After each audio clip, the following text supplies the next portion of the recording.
Hello friends, कसे आहात सगळे? तर पुन्हा एकदा मी माझ्या यूट्यूब चॅनलमध्ये तुमचं सगळ्यांचं स्वागत करते. तर फ्रेंड्स, आजचा माझा व्हिडिओ आहे बेस्ड ऑन कुकिंग आणि अगदी ऑथेंटिक पद्धतीने मी एक डिश बनवणार आहे. तर चला तुम्हाला दाखवते मी काय बनवणार आहे ते. सो फ्रेंड्स, झालं असं, त्या दिवशी आम्ही सावंतवाडीला गेलो होतो आणि रिटर्न येताना मुंबई गोवा हायवेवर हे क्ले पॉट विकायला बसले होते. मला कधीपासून असा क्ले पॉट पाहिजे होता, पण मिळत नव्हता. सो मी इथून विकत घ्यायचं ठरवलं आणि अगदी चांगल्यातलं चांगलं भांडं शोधून काढलं. ह्याला असं लीड पण आहे बघा. तर हा क्ले पॉट घेताना त्या शॉपकीपरने मला सांगितलं की घरी गेल्यानंतर हे गरम पाण्यामध्ये भिजवून ठेवा, पूर्ण रात्रभर भिजवून ठेवायचं आणि दुसऱ्या दिवशी या भांड्याला पूर्ण आतून आणि बाहेरून तेल लावून पुन्हा ओव्हरनाईट ठेवायचं असं त्याने सांगितलं. सो मी तसं ही प्रोसेस केली आहे आणि हे भांडं मी लो फ्लेमवर अगदी 5-10 मिनटासाठी गरम पण करून घेतलं आहे. सो आता हे फायनली रेडी आहे कुकिंगसाठी. तर फ्रेंड्स, मला या क्ले पॉटमध्ये बनवायची आहे मॅक्रल फिश करी. तर आता आम्ही निघालो आहे मार्केटमध्ये फिश आणायला. ॲक्च्युली ओल्ड गोवामध्ये फिशचे जास्त स्टॉल नसतात. जर व्हरायटीमध्ये फिश घ्यायचे असतील तर आम्हाला पणजीला जावं लागतं, अगदी 10-12 किलोमीटर ट्रॅव्हल करून. तर आज इमर्जन्सीमध्ये मला हवे होते म्हणून आम्ही या एका स्टॉलवर आलो आहे. बघूया इथे काय काय आहे ते. तर जास्त काही फिश अवेलेबल नाही आहे तिथे. मला पॉम्फ्रेट पाहिजे होतं, मला किंगफिश पण आवडतो, पण ते नव्हते अवेलेबल. सो मी मॅक्रल घेतले, बटर फिश घेतले आणि इथे बघा काळुंद्र, प्रॉन्स, मानके, शिनाने असे सगळे छोटे छोटे फिश होते, पण मी फक्त मॅक्रल आणि बटर फिशच घेतलेत. कड़ी फ्राई, हाँ वो ऐसे निकालते हैं ना, स्लाइस में निकालते हैं.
कोथिंबीर हे सगळं घालून थोडंसं गूळ टाकून खूप छान लागते सोलकढी. गजकांतला आवडते आणि आता तो लंच ब्रेकमध्ये त्याच्या जेवायला घरी येणार आहे. सो मी हे सगळं रेडी करून ठेवते आहे.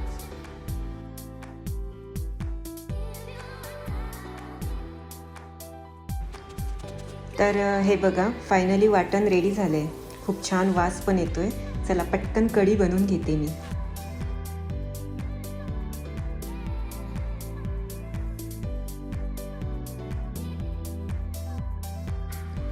किती छान कलर आलाय बघा आणि ग्राइंडरमध्ये अगदी स्मूथ वाटलं पण गेलंय.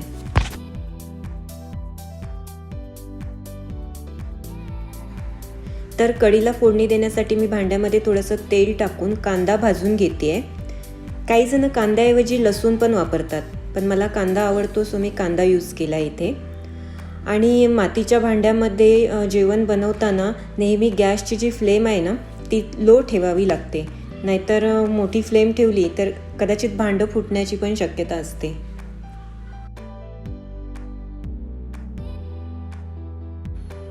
तर कांदा चांगला लालसर भाजला आहे. त्याच्यामध्ये मी आता मिक्सर ओतते.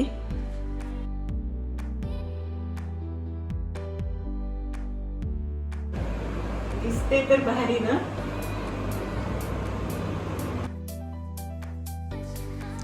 तर ही कढीमध्ये मी कोकम टाकलेत आणि थोडीशी तिरफळ मी कढीमध्ये वरून पण टाकते. टेस्ट छान येते.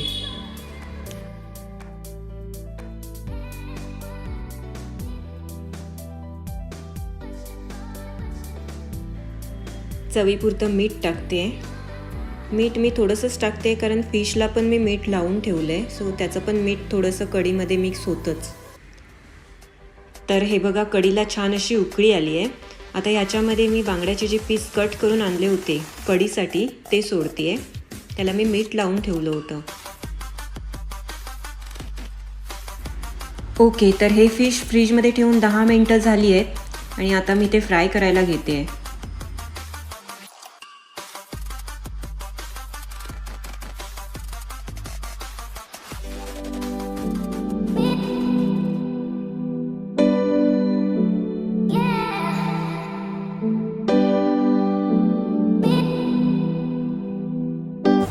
मला बटर फिश आवडतो म्हणून माझ्यासाठी मी बटर फिश आणलाय आणि तुझ्यासाठी बांगडा. बटर फिश म्हणजे? बटर फिश म्हणजे सौंदळा म्हणतो आपण. अच्छा, मला वाटलं बटर लावून देतात की काय.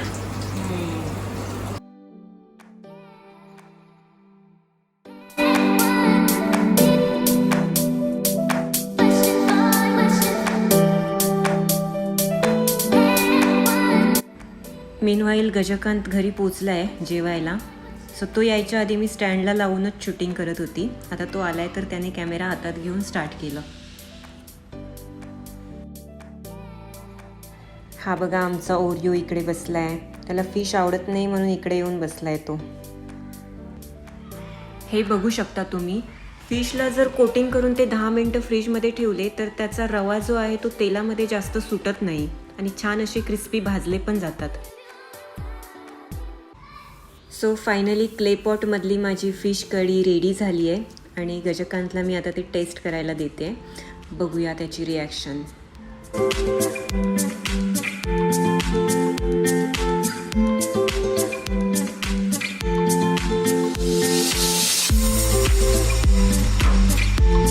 तर फ्रेंड्स, गजकांतला क्लेपॉटमध्ये बनवलेली फिश कढी खूप आवडली आहे. पण तुम्हाला कसा वाटला माझा आजचा व्हिडिओ? आवडला असेल तर नक्की लाईक करा, कमेंट करा आणि माझ्या चॅनलला सबस्क्राईब करायला विसरू नका. Thank you for watching. भेटू पुढच्या व्हिडिओमध्ये. Bye bye. Take care.